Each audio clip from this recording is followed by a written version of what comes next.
성령의 충만을 받으라. 오직 성령의 충만을 받아라 라고 하는 이 명령 앞에 오직 성령의 충만함이 그럼 어느 삶의 현장에서 어떻게 구현되어져 가고 있는지에 대해서 사도 바울이 쭉 계속 설명하고 있는 중에 있습니다. 18절에서는 성도들아 술 취하지 말고 오직 성령의 충만을 받아라 그렇게 했고, 21절에서는 성령 충만한 사람들이 삶들 속에 반드시 견지해야 될 것이 그리스도를 두려워함으로 서로 피차 복종하라라는 거예요.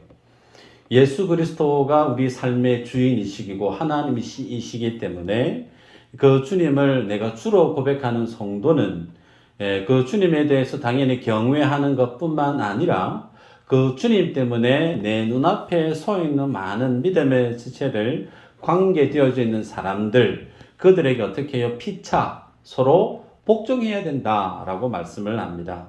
그러면서 복종해야 될 그 신뢰가 처음으로 부부 관계에서부터 풀어가고 있었죠. 그래서 남편 그리고 아내, 그래서 아내는 남편에게 어떻게 해요? 복종해라 그랬습니다.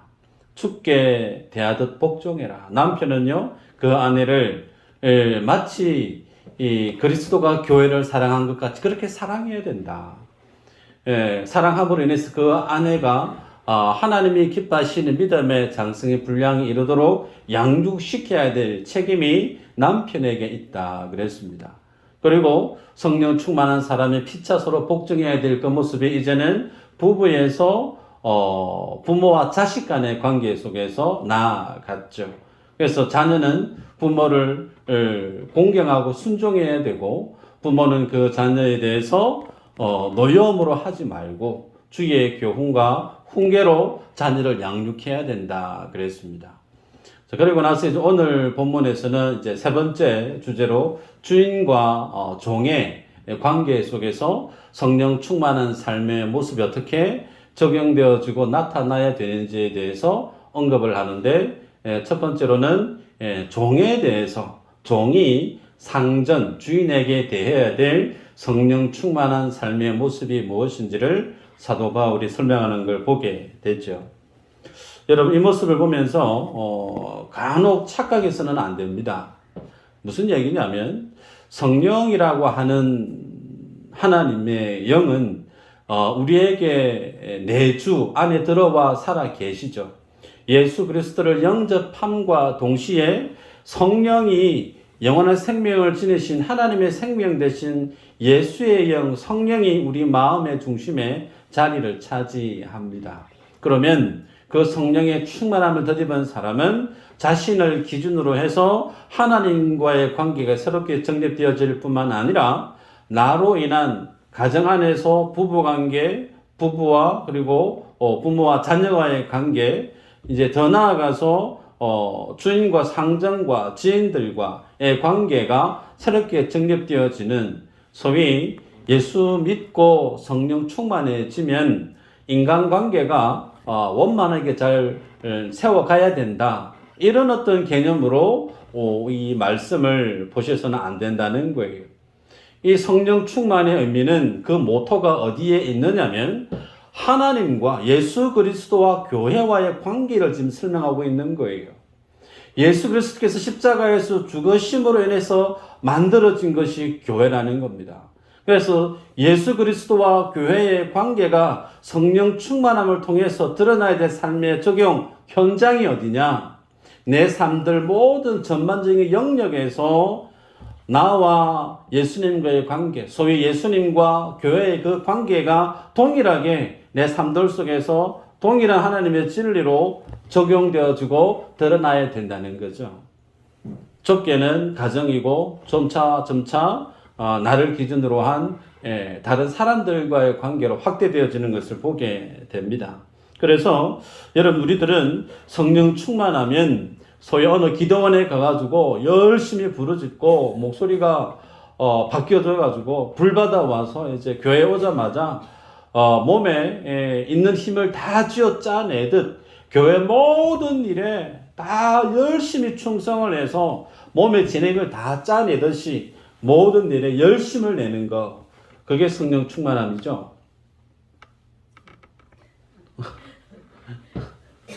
그거 성령 충만은 아니라는 거예요. 우리들이 이 성령 충만에 대한 이해를 가질 때 참 주님이 우리를 구원해 내셨어요. 그 우리는 구원받은 그 하나님의 은혜 우리 안에 있단 말이에요. 그럼 구원받은 그 하나님의 은혜는 우리가 주님 앞에 서는 그날까지 그 남은 인생이 얼마나 될지 모르지만 평생토록 그 구원의 은혜를 삶들 속에서 구현해 가야 될 소위 100m 달리기가 아니고 주님 앞에 서기까지 끊이지 아니하는 마라톤이라는 겁니다. 그래서 우리들은 불 받았다고 해가지고 신비한 어떤 체험이나 어떤 뭐 방언이나 그런 것만을 열심히 추구해서 살아가는 것, 그런 것을 소위 성령 충만이라 말하지 않는다는 겁니다. 성령 충만은 예수의 영이 나를 통치함으로 하나님과 교회의 그 관계의 아름다운 그 모습이 내 모든 삶의 전 영역에서 뿌리 내려지는 데 있다는 겁니다. 여러분, 우리가 신앙생활을 할 때 어느 분이 그래요. 지난주에 제가 예배 시간에 졸았어요. 하나님 앞에 내가 혼날 것 같아요. 얼마나 마음이 이쁘세요. 그런 얘기 듣다 보면 양 목사는 참 연세가 드셔도 죄송스럽지만 참 귀엽다. 참 마음이 어린아이처럼 순수하시구나. 그런 생각이 들 법해요. 그런데 그건 제 생각이고 당사자는 엄청 쫄아 계세요. 그러면서 뭐 잘못되는 거 아닌가. 하나님 앞에 예를 들어서 11조를 안 했다라든지 혹은 주일날 빵꾸를 냈다든지 뭐 하느라고 그러면 하나님 앞에 뭔가 큰 죄를 지은 것처럼 큰 무게를 짊어지고 어쩔 줄을 몰라 하시는 분을 간혹 교회 안에 뵐 때가 있습니다. 그런 분을 만날 때 제가 어떻게 해야 될까요?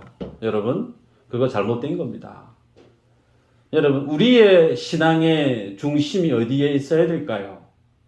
신앙이 자라나는 곳은 교회입니다. 그죠? 교회 안에서 말씀을 듣고 찬양을 하고 기도하고 성도 간의 교제를 통해서 하나님을 제대로 예배할 수 있는 그 신앙이 성장하는 현장은 교회가 맞아요. 그러나 그 신앙이 필요로 하는 곳은 교회가 아니에요. 신앙이 필요로 하는 곳은 여러분이 살아가고 있는 삶의 현장이죠.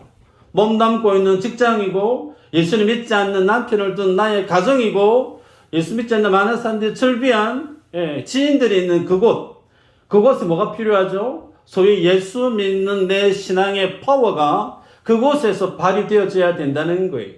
그래서 신앙생활의 핵심은 여러분 우리가 교회에 모여서 새벽부터 이 시간까지 또 끝나고 나면 우리 임마누엘 찬양대는 또 열심히 찬양 연습도 하십니다. 우리 목자분들은 GDM도 합니다. 왜 이런 시간을 갖지요? 교회에서의 신앙생활이 메인이 아니라는 거예요. 이것은 우리가 하나님 앞에 신앙의 삶을 살아가기 위해서 영적인 재충전을 하고 있는 현장이 교회라는 겁니다. 그래서 예배를 드리고 말씀 앞에 진리 앞에 은혜 앞에 우리의 회복함을 덧입고 영적인 재충전을 해서 이제 어디로 달려가야 되죠? 내 사역의 현장으로 가야 된다는 거예요. 예수 안 믿는 친구 만날 때 내 안에 있는 인간 냄새나는 그런 부끄러운 모습 말고 내 안에 나를 주장하고 계시는 예수의 그 은혜로운 모습의 사랑이 예수 믿지 않는 친구들에게, 예수 안 믿는 내 남편에게, 아내에게, 자녀에게, 친구들에게 고스란히 주님이 내게 부으셨던 그 은혜가 그대로 소위 전달되어지게 하기 위한 장소, 충전하는 장소는 교회라면 그 신앙이 필요한 주 메인은 여러분의 사역이 있는 삶에 있는 그 현장이라는 거죠. 그런데 이상한 게 있는 게 뭐냐면요. 평생토록 교회 안에서는 열심히 신앙생활을 해요. 뭐 하나 빠뜨리면 안 될 정도로 정말 깨어서 두렵고 떨리는 마음으로 교회 생활 열심히 하시는 분이 계세요. 그런데 세상에서는 그런 모습이 없어요. 여러분, 교회에 와서 영적 재충전을 위해서 영의 밥을 막 먹었어요. 영의 밥을 막 먹었으면 그 영의 밥을 먹은 에너지를 사역의 현장 속에 발산해야 되잖아요. 근데 사역의 현장은 발산하지 않고 계속 먹고만 있어요. 교회 오셔가지고. 그런 분을 뭐라고 표현합니까? 식충이. 에이, 식충아. 그렇죠. 혹은 돼지 그렇게 얘기합니다. 예, 여러분이 옆에 있는 분 인사하십시오. 예, 식충이는 되지 마세요. 시작. 예, 제가 배가 나와서 돼지하면 제가 할 말이 없는데요. 부끄럽지만 하나님 우리에게 요구하시고 원하시는 건 식충이 아니라는 거예요. 돼지 아니라는 겁니다. 주님 우리에게 주일날 오셔서 혹은 평일 새벽에 수요일날 사랑방 사역에 그 모든 교회의 신앙생활에 패턴이 시스템이 필요한 것은 주 메인 되는 여러분의 사역의 현장에 적절하게 정말 한 방에 사단의 괴계를 결박시키고 무너뜨리고 죽은 영혼 살려내게 하기 위한 칼을 가는 장소, 준비하는 장소, 그것이 교회 안에서 예배하고 있는 삶의 모습이란 사실이죠. 자, 그렇다면 그 모습이 무엇으로 구현되어져야 된다고요? 한번 따라할까요? 성령 충만. 네, 그 시간은 그분이 계속 오셔가지고 한 번씩 이렇게 해야 돼요. 성령 충만하지 않으면 우리는 그 삶을 살아낼 수 있는 능력이 없어요. 내 능력, 내 열심이 아닌 주의 성령의 능력이 나를 깨우치고 나를 이끄셔서 그 믿음의 사명을 살게끔 하는 동력, 주 메인 동력원이 내 안에 있는 열심이 아니고 하나님의 능력이 있음을 말씀합니다. 그 가운데 오늘 본문에서는 5절이죠. 종들아 두려워하고 떨며 성실한 마음으로 육체의 상전에게 순종하기를 그리스도께 하듯 하라 그랬습니다. 이제 종이 상전에게 가져야 될 성령 충만에 대한 모습을 표현하고 있죠. 여러분 여기에서 종들아 그렇게 불렀는데요. 이 종, 노예를 뜻합니다. 여러분 이 성경에 기록되어졌던 시대에는 당연히 신분상에 주인과 종의 관계가 있었던 시대죠. 로마 시대니까 그렇습니다. 그래서 그 주인은 종된 노예에 대한 생명 여탈권을 거머쥐고 있었습니다. 그래서 주인에게 있어서의 노예, 주인에게 있어서의 그 종은 그냥 물건하고 똑같았습니다. 그리고 도구와도 똑같겠고요. 그래서 그들이 노예로 살아가게 되어진 일반적인 어떤 배경은 나라와 나라, 민족 간의 전쟁이 있어질 때 한쪽은 패하게 되죠. 패하게 되어지면 그 민족은 하나같이 어떻게 해요? 노예가 되어지는 겁니다. 그래서 당대의 노예들 중에는 꽤 지식층이 있는 사람들이 많이 있었더랬습니다. 교사도 있었고, 의사도 있었고, 행정가도 있었고, 혹은 많은 것을 배운 섭득한 사람들이 많았습니다. 근데 그들이 종으로 전락되어지고 나면 그 종의 신분은 세습되어져 갑니다. 우리가 조선시대 그런 대하 드라마나 혹은 사극 드라마를 보다 보면 한 번씩 나오죠. 그 종들은 세습되어질 뿐만 아니라 매매가 되어졌습니다. 그래서 그런 시대에 오늘 사도 바울이 종들에게 오늘 기록하고 있는 표현이 종들아 두려워하고 떨며 성실한 마음으로 육체의 상전에게 순종하기를 그리스도께 하듯 해라 그렇게 얘기합니다. 여러분 종으로 사는 것도 억울한데 노예로 살아가는 것도 억울한데 그 노예로 살아가는 그 사람들에게 바울이 편지를 쓰면서 두렵고 떨림으로 마치 상전, 주인 그렇게 섬겨야 된다. 여러분, 사도 바울은 당대의 인권에 대해서 무지했던 사람일까요? 여러분, 지금 이 시대 때에 주인이 있고 종이 있다라고 하면 그 나라를 정상적인 나라라고 할 수 있을까요? 없을 겁니다. 데모가 일어나고 아마 쿠데타가 있든 무슨 큰 변이 일어날 겁니다. 그런데 이 성경에 기록되어지고 있는 이 시기에 사도 바울은 많은 믿음의 사람들에게 어떻게 권면하느냐면 인권을 무시하고 있는 당대의 이 신분의 제도 철폐해야 된다. 인권을 무참히 짓밟고 있는 주인과 종의 관계를 설정하고 있는 이 사회제도 혁명을 통해서 사회개혁을 통해서 뒤바꿔야 된다라고 소위 시민운동, 인권운동을 펼친 게 아니고요. 도리어 그 종들에게 마치 죽게 하듯 그렇게 두렵고 떨림으로 그 말의 의미는 하나님을 경외하듯이 너희의 주인에게 그렇게 순종하는 삶을 살아야 된다라고 얘기합니다. 여러분, 이 말씀을 볼 때 한번 생각해 보십시다. 종의 입장에서 생각해 보면 내가 지금 종이에요. 그러면 나의 주인 앞에 있는 그 사람은 어떤 사람이죠? 소위 내 민족을, 내 나라를 짓밟은 적국의 사람이죠. 그죠? 그 사람이 아니면 나는 지금 일반 시민으로서의 자격과 자유를 누리며 살 수 있는데 눈앞에 있는 그 사람이 속해 있는 나라, 그 사람의 어떤 힘에 의해서 내가 억압을 당하고 있단 말이에요. 그 사람 때문에, 그 나라 때문에 내 나라가 사라져버리고 혹은 가깝게는 내 혈육이 죽어나갔을 수도 있습니다. 원수의 나라 아닙니까? 그런 사람들에게 정말 사도 바울이 해줄 수 있는 말, 저 같으면 그럴 것 같아요. 정말 노예로 사는다 참 고생 많지. 얼마나 힘들겠노. 그러면서 마음에 널브러져 있고 깨져 있는 그 마음을 반창고 하나 좀 발라 붙여줄 것 같은 말을 건넬 것 같은데 좀 반대입니다. 사도 바울은 그런 그들에게 도리어 죽게 대하듯 그 주인을 공경해야 된다라고 얘기해요. 여러분, 이 정도 되면요, 어떨까요? 예. 마치 예수님이 하신 말씀 중에 원수를 사랑하라 라는 말씀과 거의 맞먹는 말씀이 아니겠나 싶습니다. 6절, 7절 한번 읽어볼까요? 한번 읽어보십시다. 시작.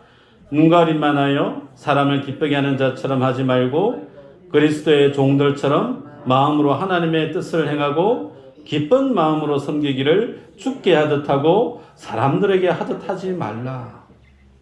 사람들에게 하지 말고 죽게 기쁜 마음으로, 정말 열린 마음으로, 자원하는 마음으로 그렇게 상전을 대해야 된다라고 얘기합니다. 이게 가능할까? 여러분, 탈북민들을 부르는 표현이 세터민이라고 하죠. 탈북했던 분들의 사연을 한 번씩 들어보시는지 모르지만 그 이유 중에 하나는 먹고 살기 힘들어서 생명 걸고 탈북했다라고 하는 분들이 많습니다. 왜 먹고 살기 힘들까요? 공산사회이기 때문에 그렇죠. 여러분, 사람은 욕심이 있는 존재입니다. 욕심이 있는 사람인데 모든 사람에게 똑같이 일하고 똑같이 분배해서 나눠서 같이 잘 살자. 정말 이상적이지만 그런 세상이 될 수 있을까요? 사람이 욕심이 없으면 가능해요. 근데 사람은 욕심 있는 존재이기 때문에 그런 사회는 불가능합니다. 내가 열심히 일해도 다른 사람이 열심히 일 안 하면 내 지분은 옆에 있는 사람하고 똑같아요. 정반대로 나는 대충 상관이 보는 앞에서는 열심히 하는 척 해도 상관이 없을 때는 대충 해도 결국은 어떻게 해요? 열심히 일한 사람이나 좀 놀았던 사람이나 받는 지분은 똑같아요. 그러니 잘 살아질 수가 있을까요? 불가능하죠. 여러분, 그런데 그런 어떤 시대 속에 있었던 노예들 심리가 똑같다는 겁니다. 주인이 있을 때, 상전이 있을 때, 눈앞이 뻔히 보고 있을 때 열심히 일하는 척 누구나 할 수 있죠. 그것이 지극히 당연한 삶의 태도 아니겠어요? 그런데 사람에게 하듯 하지 마라. 눈앞에 보이는 눈가림으로 하지 마라. 정말 충심으로, 진심으로 네 상전을 그렇게 경외하듯이, 죽게 하듯이 순종하는 삶을 살아야 된다. 적어도 이 정도면요, 내 원수를 사랑하라고 하는 말씀과 거의 결혈을 같이 합니다. 여쭤보겠습니다. 여러분이 설 지내시면서 일가 친척들 모이는 가운데 웃고 교제하면서 좋은 추억만 있으면 참 감사한데 사람들이 많이 모이는 그곳은 항상 갈등이 있을 수가 있죠.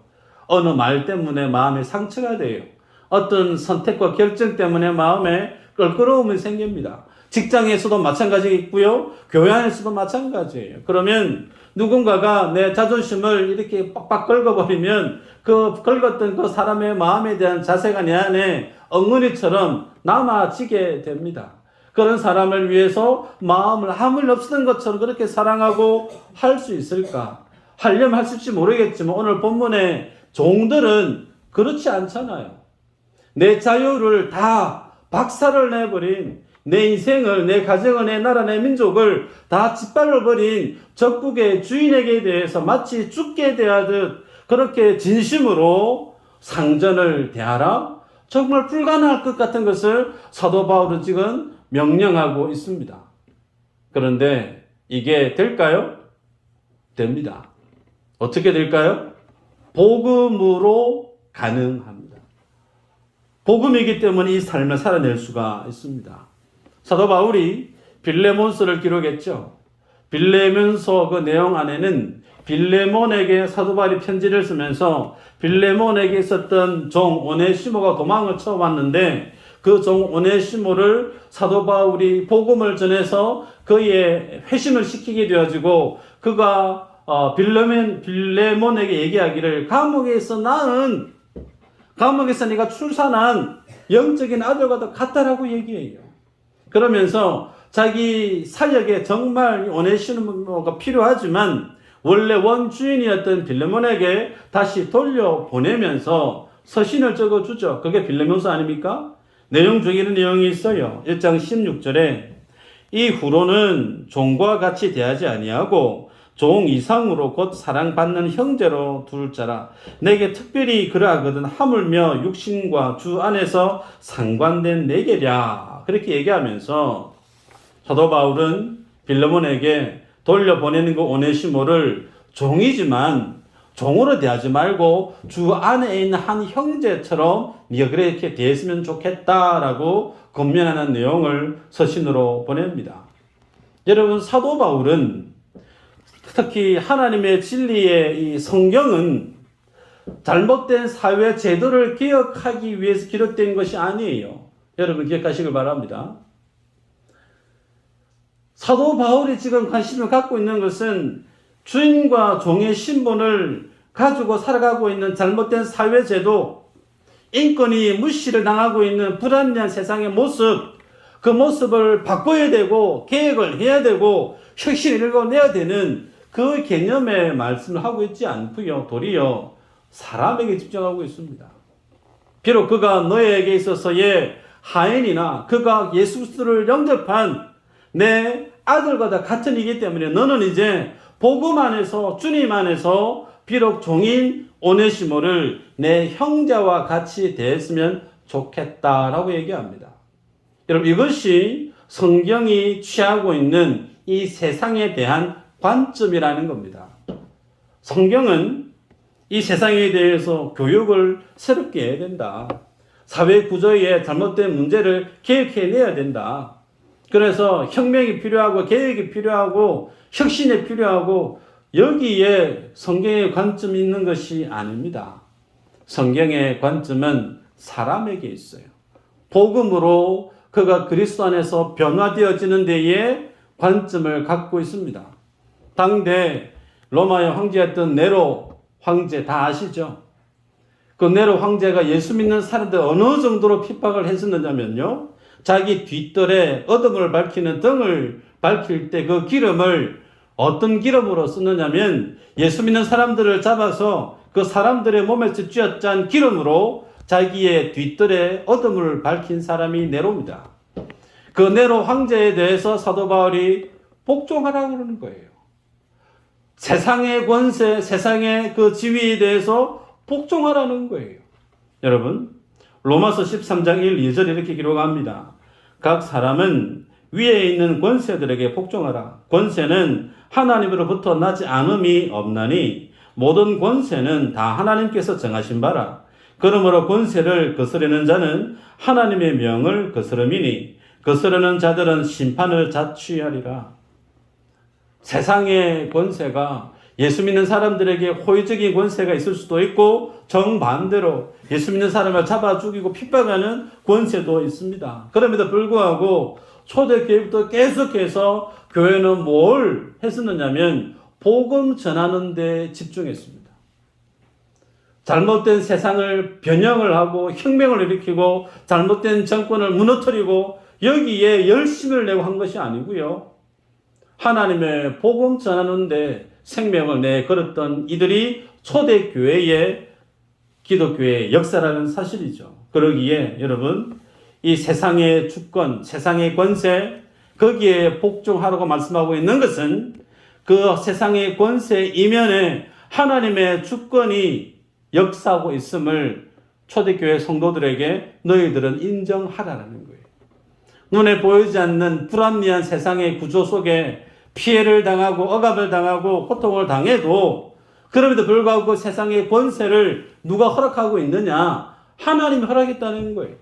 그러기에 너희는 불합리해도 세상의 권세에 대해서 순응하고 거기에 행할 바를 행할 것을 얘기하고 있습니다.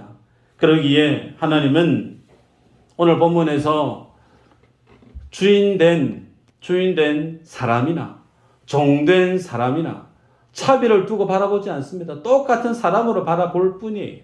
다만 주님이 눈여겨 바라보는 기준은 그 종이든 주인이든 그 중심에 예수의 생명을 지닌 채 제대로 살아가고 있느냐 없느냐 이 부분을 주님이 중점적으로 바라보고 있다는 사실이죠. 말씀 볼까요? 골로새서 3장 22절 이걸 한번 읽어 보십시다. 시작. 종들아 모든 일에 주의 장관들에게 순종하되 사람을 기쁘게 하는 자와 같이 인과에만 하지 말고 오직 주를 미워하여 성실한 마음으로 하라. 무슨 일을 하든지 마음을 다하여 주께 하듯 하고 사람에게 하듯 하지 말라. 이는 기업의 상을 주께 받을 줄 아나니 너희는 주 그리스도를 섬기느니라. 불의를 행하는 자는 불의의 보응을 받으리니 주는 사람을 외모로 취하심이 없느니라. 아멘. 말씀의 많은 부분이 오늘 우리가 읽었던 에베소서 본문과 부합되죠. 오버랩됩니다.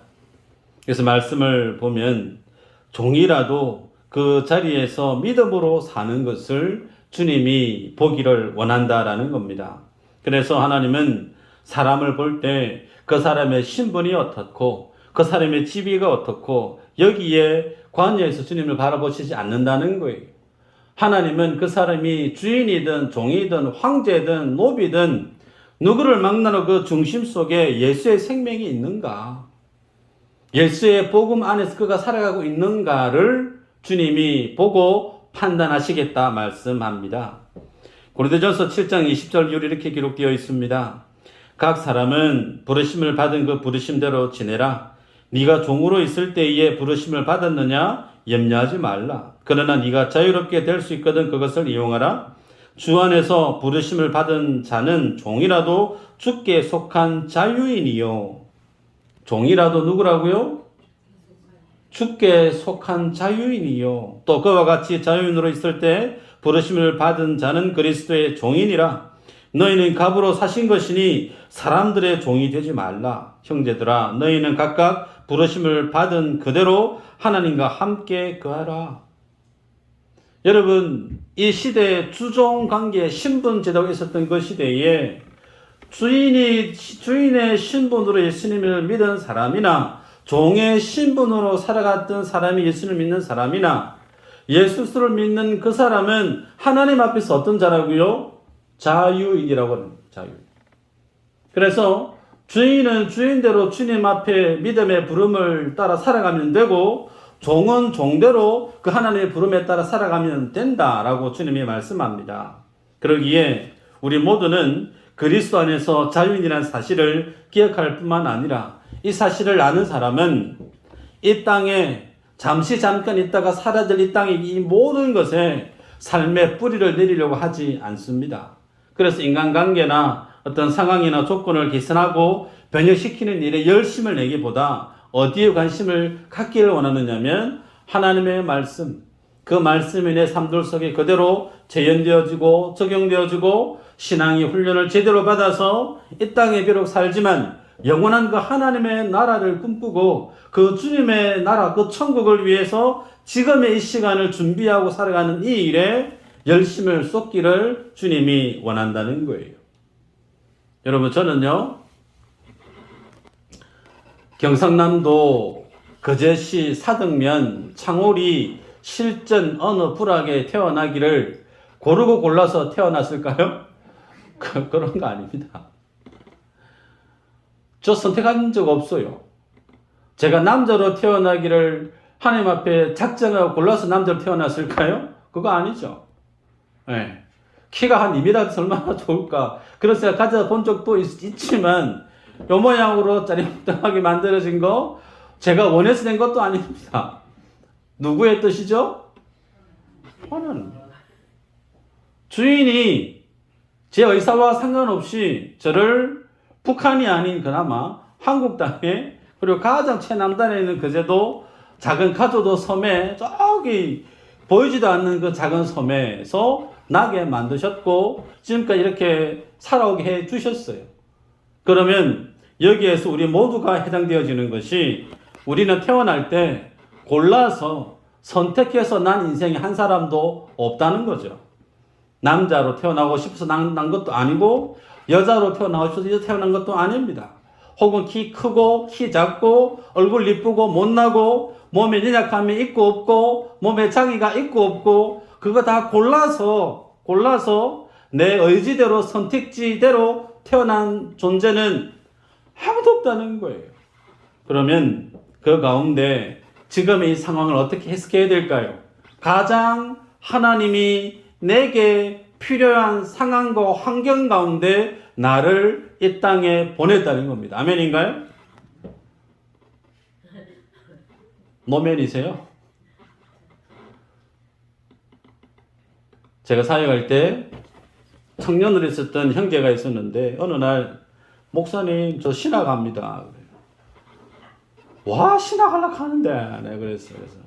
그래서 하나님 부르시니까 하려고 합니다. 그래서 기도해 줬어요. 그랬더니 그 친구가 목사 안수를 받았습니다. 결혼을 했어요. 대구에 목회했을 때 대구로 부교육자로 왔습니다. 만났는데 첫째 아이가 장애가 있어요. 저하고 가장 친한 동기동창 선교사님이 일본에서 사역합니다. 다니엘 기도회 때 작년이죠. 작년 기도회 때 본인의 가정의 스토리가 소개되어진 적도 있습니다. 그런데 그 가정에 그 선교사님의 가정에 아이들 남자아이들 둘 다 몸에 장애가 있습니다. 우리들은 그 장애가 있는 아이로 태어나게 만든 하나님의 뜻을 몰라요. 그런데 그 장애를 지니고 살아가는 그 자녀들 때문에 후배, 목사님, 동기, 동창, 선교사님은 그 자녀들 때문에 하나님의 부르심 앞에 믿음의 삶을 제대로 살아가고 있다. 저는 그렇게 믿습니다. 우리들 각자의 삶의 구체적인 내용을 다 몰라요. 다 다르기 때문에. 그런데 하나님이 각 사람에게 모든 필요한 환경에 가장 적절히 우리의 삶의 내용에 합당히 주셨다는 거예요. 왜요? 하나님은 실수하시는 분이 아니십니다. 내가 키가 작든 몸이 부실하든 몸에 뭔가 연약함이 있든 혹은 내 지금의 남편, 내 지금의 자녀가 마음에 들든 안 들든 모든 그 환경에 대한 주권이 누구에게 있다는 거예요? 하나님께 있다는 거예요. 그러면 그 환경은 하나님이 내게 가장 필요해서 주셨다는 겁니다. 그럼 그 하나님의 뜻을 발견해야 되지. 하나님의 의도를 알아야 되지. 하나님의 뜻에 대해서 별 관심이 없어. 단지 내가 볼 때 불편하고 내가 볼 때 안 좋으니까 이거는 불행한 거야. 이건 안 좋은 거야. 그렇게 판단하고 계속해서 불평불만만 쏟아내면 그 사람은 주님이 주시는 그 뜻을 모른 채 살아가는 인생이 되고 맙니다. 여러분 본문으로 돌아가서 성경의 관점은 사람에게 주어진 지위, 사람에게 주어진 그 신분, 하나님이 그 사람에게 선택해서 주신 환경임을 인정하라는 거예요. 그 속에 하나님의 주권이 있습니다. 그래서 그 하나님의 주권과 신분을 아는 사람은 자기의 자리에서 그 자리가 노예면 노예의 신분에서 주인이면 주인의 신분이면 남자면 남자의 신분에서 여자면 여자의 신분에서 각자의 그 부르심에서 하나님 앞에 믿음의 삶을 충실히 살아가게 되어지면 그리스도의 장성한 분량이 이르게 되어지는 하나님의 복을 누리게 되어진다라고 말씀을 합니다. 제가 이 정도로 말씀드리면 지금은 내 삶의 모양이 가장 실수 안 하시는 하나님이 최적의 환경을 내게 주신 것이구나 라고 수납하고 아멘으로 기쁨으로 받아들이면 정말 끝나고 좋은데 이렇게 말씀을 드려도 그래도 하나님 그렇지요 그러면서 토를 다실 분이 혹 계실지 모르겠습니다. 그래도 하나님 이왕이면 부잣집에 태어나게 해주시던가, 그래도 태어나게 하려고 하시면 좀 이쁘게 좀 태어나게 해주시던가, 예, 뭐 이런저런 그런 어떤 서운함을 하나님 앞에 얘기하실 수 있을 거예요. 성경을 들어가 볼까요? 여러분, 구약 성경에 보면 하나님 이스라엘 백성들을 출애굽을 시킵니다. 그러고 나서 그들의 나라가, 역사가 어떻게 펼쳐지죠? 나라를 일구고 끝까지 태평성대의 삶을 살던가요? 그렇지 않습니다. 그렇게 출애굽을 하고 애굽이라고 하는, 이집트라고 하는 그 강대국 소나기에서 걸어서 당당하게 독립을 했던 이스라엘이 나중에는 어떻게 해요? 다시금 아수르에 짓밟힙니다. 바빌로니아라고 하는 대제국의 나라가 무너져 버립니다. 오전에 보았지만 로마라고 하는 나라에 계속해서 나라를 잃어버린 민족으로 살지 않습니까? 마카비 혁명이라는 내용 아실지 모르겠지만 밀란을 일으키면서 당대의 유대인들이 얼마나 처참히 죽어갔는지 몰라요. 로마에서 독립하기 위해서. 여러분, 그 모든 과정들 왜 주님이 허락할까요? 하나님은 우리가 부자로 사는 거 별 관심 없습니다. 죄송스럽지만. 하나님은 내가 학위가 박사가 되고 내가 그룹 회장이 되고 내 자식들이 초인류 기업에 정말 남부를 많은 그런 직장에 다니는 거 주님 별 관심 없어요. 그 관심은 우리들의 관심이에요. 하나님의 관심 우리의 생명에 있습니다. 네가 정말 예수 잘 믿냐? 예수를 잘 안 믿으니까 주님 어떻게 해요? 바벨론을 들어서 후드로 팹니다. 사람 막대기를 들어서 인생 채찍을 들어서 때리십니다. 그래서 광야로 내모세요. 고난의 현장으로 내모십니다.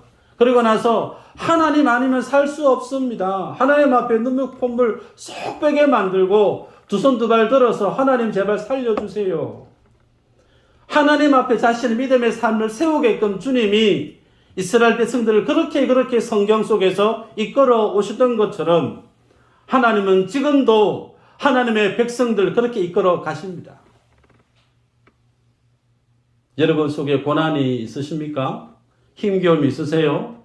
남편을 볼 때, 자녀를 볼 때, 직장을 볼 때 한숨이 나고 소망이 없는 것처럼 답답해지십니까? 그것 때문에 뭐 해야 될까요? 새벽 예배 드려야죠. 그것 때문에 말씀 보셔야죠. 그것 때문에 밤에 편하게 주무시지 말고 교회에 오셔서 눈물로 주님 앞에 기도하셔야죠. 그 삶을 살아가다 보면 하나님이 주신 뜻을 발견하게 되어질 때, 하나님이 내게 주신 이 환경이 온전히 이해되어질 때, 믿어질 때 내 삶의 모습은 그것으로 불평불만이 아닌 감사가, 찬양이 내 안에서 터져 올라옵니다. 그런데 그걸 모르는 인생은 끊임없이 불평이에요. 끊임없이 불만이에요. 원망이에요. 예수 믿는 게 그런 것은 아닙니다. 말하기는 주님 오늘 우리에게 말씀하신 내용, 종은 그 주인을 죽게 대하듯 하라. 내 의지로는 불가능해요. 그런데 복음이면 가능해요. 그 복음의 중심 되신 예수 그리스도가 내게 하나님의 뜻을 밝히 보여주고 이해되어질 때 그 하나님의 사랑을 경험한 자는 원수 같은 주인이라 할지라도 죽게 대하듯 순종할 수 있게 되어지는 것. 억지로가 아닌. 그래서 여러분의 삶도 동일합니다. 이 예수의 생명이, 예수의 말씀의 권위가 여러분의 삶의 구조적인 문제를 변형시키고 새롭게 하는 은혜가 일어나기를 주 이름으로 축복합니다. 기도합니다.